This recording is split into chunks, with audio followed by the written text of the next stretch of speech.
This time on DawgStrip, we jump off the deep end and dive into Project Tetanus, our newest and wild build for the upcoming Gambler 500.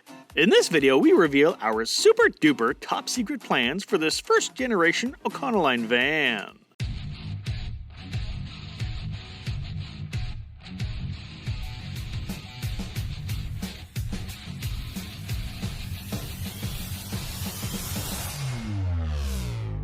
Alright, now that the 62 is in the garage, it's warm, it's dry, we're going to start working on it a bit more. We have to make some engine mount, transmission mounts, and then we're going to start getting into our super secret horrible plans. Bad things are going to happen to this van, you're warned. Alright, if you remember, we're putting a Ford 306 in an early Econoline van. They're not supposed to fit, the chassis are different. This is what we built. This is going to go in next. Alright, so now another angle. This is the transmission mount from a 62. This is a transmission mount from a 67. We have to make this area look like this area, but further back. With the transmission mount in place and recessed into the cross member, we add the front and back bracing plate. That should be enough to handle the mighty Ford 300. Now that the transmission mount is finished, we had to focus on the nice dent here in the nose. We could spend days upon days of straightening it out and making it perfect, or purchasing a new one. We'll see what we're going to do now. I'm going to do things my way.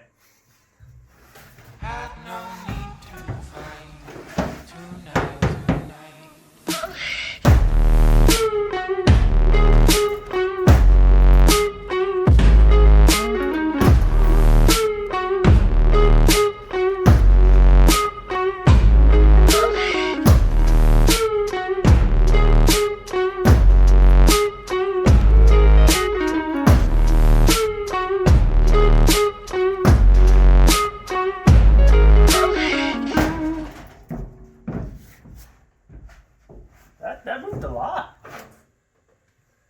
It's ugly, but it moved. Ow, that's a steering wheel. You okay? And of course, we'll break out the wooden hammer for the final touches. Nothing here needs to look pretty. Nice. Why, hello. I didn't see you there. We feel it is prudent before going forward that we warn you of the horrors about to befall this first generation Econoline van. May we suggest, if your preference is that these vehicles should be left original, unmodified, and unmolested, that you stop watching now. To each their own, this video is not for you. Project Tetanus is being built for one event in mind, the Gambler 500. For those of you that are not aware, the Gambler 500 is a weekend event. Commonly 500 kilometers off-road in a $500 car. This event gives us the inspiration to build the Mad Max car we've always wanted to. We built a few in the past, but now we're taking it to the next level of extreme. So join us, if you will, for this next adventure in automotive anarchy. So here we are, time to reveal our super top secret plans via Arts and Crafts. Now here you have your standard first generation Econoline van. We plan to first remove the parts we don't need. Check. Then remove the cab over cockpit from its standard location. Check. Now shift the cockpit aft until it's over the rear wheels. Check. Now you can see the madness that lays before us. Scared yet?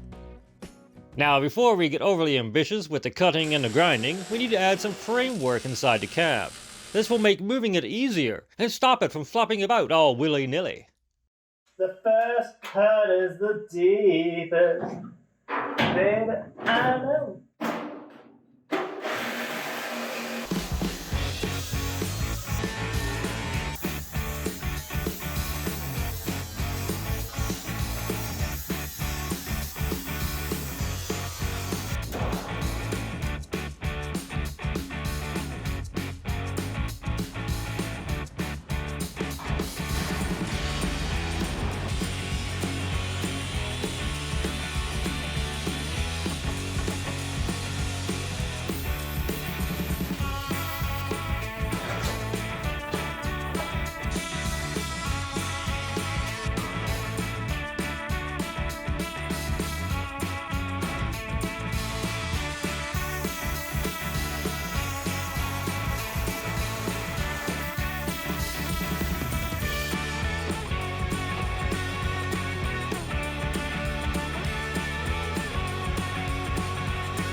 The new location of the cab was dictated by lining up the front and rear inner fenders.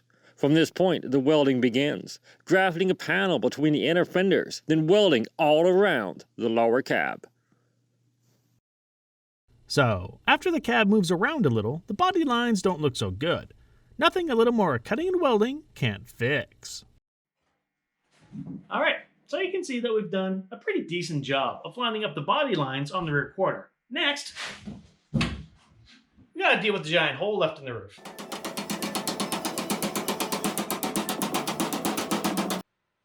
So yeah, putting the roof back on. Nothing fancy here other than long, tedious hours of welding. Spacing out the spot welds to avoid warpage caused by built-up heat. Next, we add doubler plates around the near steering box location, adding strength to the unibody frame rail. Then it's time to upgrade the braking system, going from the old to the new. This new unit will also be adding power brakes to the rig. Woot! After a quick cut, trim, and weld, the clutch pedal is also modified to meet our needs. And after all of that, this is what it looks like. Everything just the way no one intended it to be. Okay, so now that the cab has a new home, we have the steering column, we have all the pedals. We have to deal with this. We have to fill the gap in the floppy rocker here. And then we have to deal with the wheel well, because as you can see, the tire is a wee bit too large. And now, through the magic of editing, or forgetful filming, both rockers are done. And not too shabby.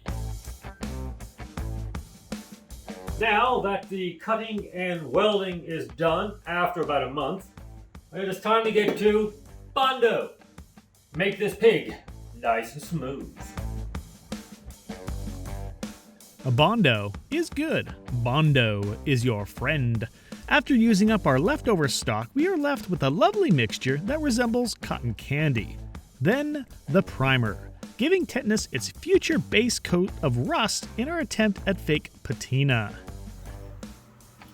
And so today I'm going to show you how to paint a nice muddy field.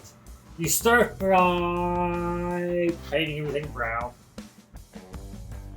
Next is the flat white top coat, at least until the battery camera runs out. So here you have it, the end of the video, and the bodywork is almost done. We agree, it looks weird, but that's just how we like them. Next time on DawgStrip, we play with engines. We spliced the 240 driveline from our 67 van with a newer 300 engine. We'll show you the parts we have to swap over and the parts we'll have to build.